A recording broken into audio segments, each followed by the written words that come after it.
Сәлем достар, қалдарыңыз қалай? Бүгін Инстаграмнан осындай бір лайфхак көріп, өзімнің үтігіме жасап көрдім.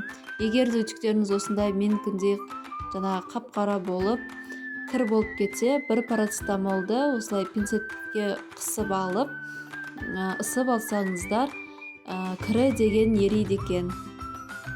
Максимальныйына қосып, үтікті максимальный режиміне қойып, қыздырып алу керек екен жақсылап.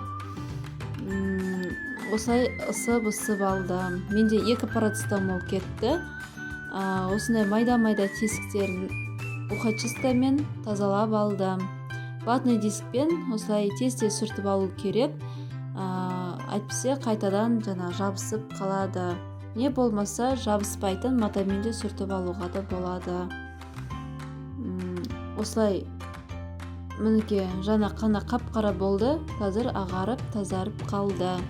До и после результатын көргілеріңіз келсе, видеоның соңына дейін қараңыздар.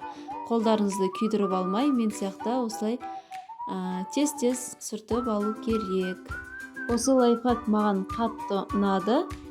Назарларыңызға рахмет. Сау болыңыздар.